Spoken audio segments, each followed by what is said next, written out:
सब अच्छे होंगे। तो हाँ जी, मैं फिर से आ गई हूँ अपने न्यू चैलेंज वीडियो के साथ। तो आज की चैलेंज वीडियो का जो सबसे मेन हीरो है अपनी चैलेंज वीडियो का, वो है ये चंदेरी कॉटन फैब्रिक। ये फैब्रिक बहुत प्यारा है और आप सबको जैसे मैं सबसे पहले बता देती हूँ, अभी तक शायद मैंने कोई शेयर नहीं किया है। और मैं जितने भी फैब्रिक मंगवाती हूँ मैक्सिमम वो मैं ऑनलाइन ही परचेज करती हूँ। और मेरे ना पहचान में मतलब एक दो भैया लोग हैं जिनसे मेरा कांटेक्ट अच्छा बन चुका है। एक सूरत से है, एक दिल्ली से है, दो तीन दिल्ली से हैं, क्योंकि फैब्रिक जो अपना अलग अलग होता है उनकी अलग अलग शॉप्स है। तो अगर आप सबको भी चाहिए होगा तो आप सब जरूर बताइएगा, मैं आप सबको भी उनका कांटेक्ट नंबर जरूर शेयर करूंगी, तो आप सब भी मंगवा सकते हो। तो बनाने वाली हूँ वो है अंगरखा, लेकिन मैं इसका फुल अंगरखा नहीं बनाऊंगी।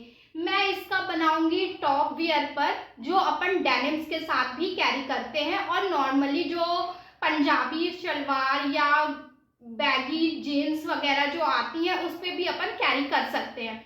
और ये बहुत प्यारा इंडो वेस्टर्न का लुक देगा। तो चलिए स्टार्ट करते हैं इसकी कटिंग, और आप सब भी देखिएगा और वीडियो के लास्ट तक बने रहिएगा, जिससे आपको इसका फाइनल लुक पता चलेगा। चलिए स्टार्ट करते हैं, चलिए।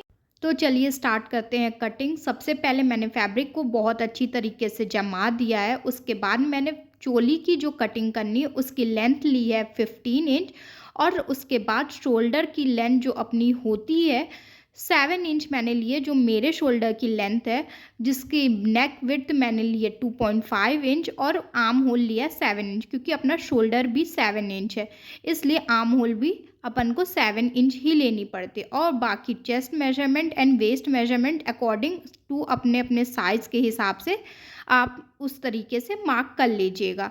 उसके बाद मैंने करी स्टार्ट कटिंग। मैंने बस बॉडी का मार्किंग करा और उसी के अकॉर्डिंग मैंने कटिंग स्टार्ट करी। और सबसे मेन अपन को 1/2 इंच शोल्डर डाउन भी करना पड़ता है, जो नेक के साइड से अपन को डाउन करना पड़ता है 1/2 इंच। तो इसके बाद मैंने बैक का पोर्शन के लिए अलग रखा और फ्रंट के पोर्शन का अलग रखा। बैक वाले पर मैंने मार्किंग कर दी बी, और फ्रंट वाले पर नॉर्मल ऐसे ही रखा था। तो बैक वाले के लिए मैंने लाइनिंग कट करना स्टार्ट करी। तो जो अपना बॉडी का मेन फैब्रिक का चोली का पार्ट कट हुआ था उसी के अकॉर्डिंग मैंने लाइनिंग पर भी मार्किंग कर ली थी, क्योंकि इजी रहता है, उसी के ऊपर चोली की कटिंग रख लो तो इक्वल वो कटिंग हो जाती है और इजी मार्किंग भी रहती है। तो मैंने उसी के ऊपर रखने के बाद सिंपली एज ए मार्किंग कर ली थी, और उसके बाद मैंने कटिंग कर दी। इसी तरीके से आप सब भी कटिंग कर लीजिएगा। और ये तो अपना हो गया बैक का पोर्शन। और बैक का अपना नेक मैंने सिंपली 2.5 इंच ही रखा था, क्योंकि टॉप था तो ज़्यादा गहरा अच्छा नहीं लगता है, इसलिए। बाकी आप सबको गहरा रखना है तो आप सब उसके अकॉर्डिंग भी कट कर सकते हैं। तो फिर इसके बाद मुझे फ्रंट की चोली के लिए लाइनिंग कट करनी थी। तो जैसे अपन ने बैक की चोली के लिए लाइनिंग कट करी थी, तो एज इट इज़ अपन फ्रंट की लाइनिंग भी कट करेंगे। और जो भी छटाई वटाई थी तो अपन उसी के अकॉर्डिंग फैब्रिक का इक्वल रख करके उसी के जैसे कट कर लेंगे। इसके बाद अब मेन स्टार्ट होता है, मेन पार्ट फ्रंट की चोली का। जो फ्रंट नेक रहेगा उसे अपन को normal as a V shape में डालना, जैसे यहाँ पर मैं मार्किंग कर रही हूँ।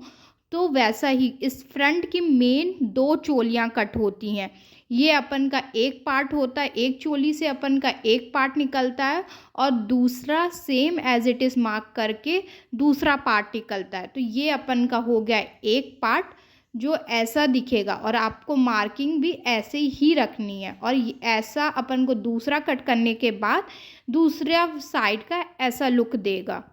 तो ऐसे फिर अपन धीरे धीरे इसको कटिंग कर लेंगे, क्योंकि उसे अपोजिट कटिंग उसकी सेम रहती है, बस अपोजिट साइड पर रख करके कटिंग करना होता है।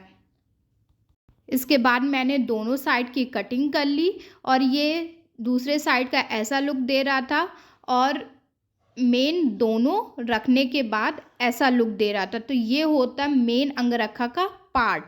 तो ये मेरे मेन अंगरखा का पार्ट चोली की कटिंग हो गई है। इसके बाद मैं स्टार्ट करूँगी स्लीव्स की कटिंग। स्लीव्स की लेंथ मैंने नॉर्मल 16 इंच की रखी है क्योंकि ज़्यादा फुल नहीं रखनी थी और एल्बो तक भी नहीं रखनी थी। और स्लीव्स मुझे थोड़ा सा डिज़ाइनिंग वे पे लेनी है, तो इसलिए मैंने नीचे का पोर्शन कट नहीं किया था क्योंकि वो विड्थ भी जितनी आ सकती उतनी विड्थ रख सकते क्योंकि उस पर चुन्नट डालनी थी मुझे। और नीचे के लिए जो मुझे बेल्ट बनाना था उसे मैंने 3 इंच का कट किया था और वो कट गई थी मेरी स्लीव्स। इसके बाद मुझे स्टार्ट करनी थी स्टिचिंग। तो सबसे पहले मैंने स्टिचिंग स्टार्ट करी चोली के पार्ट से। तो लाइनिंग को मैं मेन जब स्टिचिंग करती हूँ तो मैं अंडरग्राउंड स्टिचिंग करती हूँ क्योंकि इंटरलॉक का झंझट नहीं होता है, इसलिए मैं अंडरग्राउंड स्टिचिंग करती हूँ जिससे फैब्रिक के जो रेशे होते हैं, धागे होते हैं, वो निकलते नहीं हैं। तो लाइनिंग को अपन को सबसे पहले सीधे साइड से स्टिच करके ऐसे अपन को धीरे धीरे करके पलटना है, फिर ऊपर से भी स्टिच करना है जिससे वो पक्का हो जाएगा और वो बैठ जाएगा। जो भी वो फूला हुआ होता है तो वो बैठ जाएगा आराम से। इसी तरीके से अपन दूसरा पार्ट भी स्टिच कर लेंगे। इसके बाद मैंने बैक की चोली का स्टिचिंग स्टार्ट किया, जिसका सबसे पहले मैंने नेक को फोल्ड किया एज इट इज़। जैसे अपन को लाइनिंग पहले फ्रंट से स्टिच करनी रहती है, उसके बाद उसको पलटा के सामने से पक्का करना पड़ता है, इसलिए मैंने सबसे पहले वही किया। उसके बाद फ्रंट से भी स्टिचिंग लगा दी और स्टिचिंग अपन को एकदम साइड कॉर्नर पर ही लगानी है, बीच पे नहीं लगानी, नहीं तो वो बहुत ही ज़्यादा अजीब लुक देता है। उसके बाद मैंने दोनों शोल्डर्स को पहले ऊपर से दबाया क्योंकि मैं अंडरग्राउंड स्टिचिंग करती हूँ।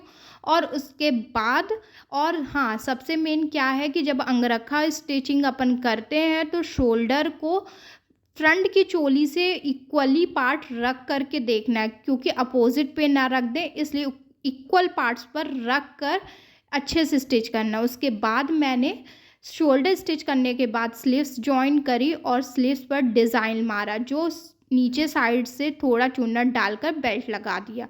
उसके बाद मैंने फिटिंग डाली और फिटिंग भी मैंने अंडरग्राउंड ही करा था। उसके बाद मैंने स्टार्ट किया नीचे का पोर्शन स्टिच करना।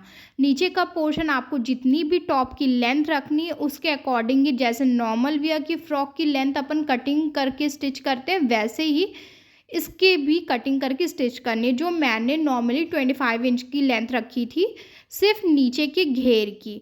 उसके बाद मैंने उसे चोली से अटैच किया।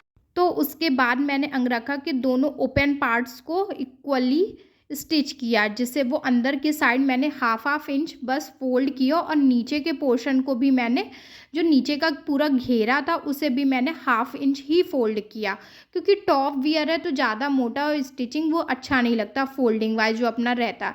फिर उसके बाद मेन जो अपना पार्ट है, जो अंगरखा की डोरियां रहती है, जो मैंने 4 डोरियां बनाई थी, 2 अंदर के लिए और 2 बाहर के लिए। तो ऐसे मैंने थोड़ी सी हाफ इंच से बढ़ करके 1 इंच के आसपास की विड्थ वाइज डोरी बनाई थी। आप पतली भी बना सकते हो, मोटी भी बना सकते हो, वो आपके ऊपर होती है। उसी तरीके से मैंने 4 डोरियां बनाई और उसे मैंने चोली पर अटैच किया। 2 अंदर के साइड अटैच किया और 2 बाहर के साइड। ये मेरी डोरियां अटैच हो गई और ये रहा मेरे अंगरखा टॉप का फाइनल लुक। आप सब बताइएगा आप सबको ये टॉप कैसा लगा। आई होप आप सबको ये डिज़ाइन अच्छी लगी होगी। मिलते हैं अगले वीडियो पर अगली डिज़ाइन के साथ। Thank you.